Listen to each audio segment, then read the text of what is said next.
mas maganda kung may food processor para talagang grinded siya.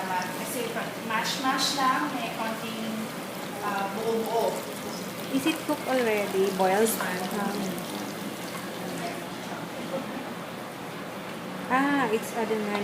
liquefied na. Oo. It's better if you have food processor.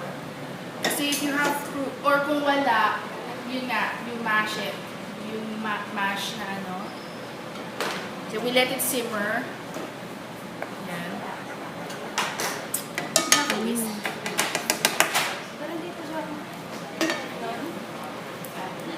Galing ni Mami. Yes.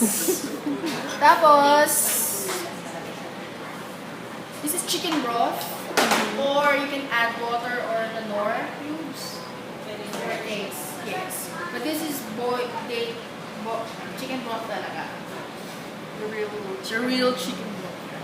So yan. Para hindi siya magano.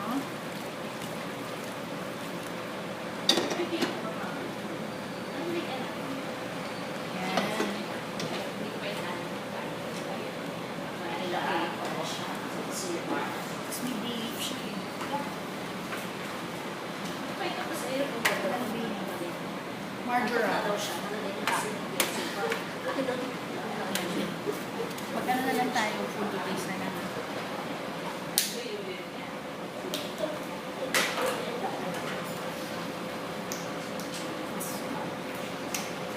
It's better in para mas mahal pa siya. Mas mag-thicken siya. So,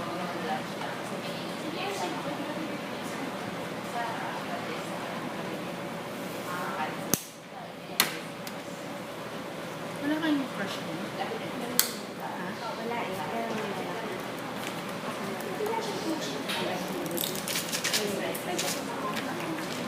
Tapos salt and pepper. And salt and pepper lang.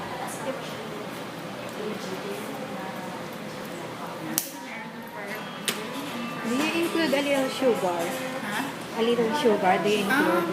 Pag ganito, hindi. Hindi kasi siya dapat sweet eh. No, parang, di ba, some others are using yung, yung ginisa mix or mga... Yeah, they do. But, of course, here in Maya, they always use the real chicken broth. Pero of course, sa house, di ba, staple niya yung mga Maggi Magic syrup. I don't use that eh. I only use 3 pepper, salt, and a little sugar. Thick na siya.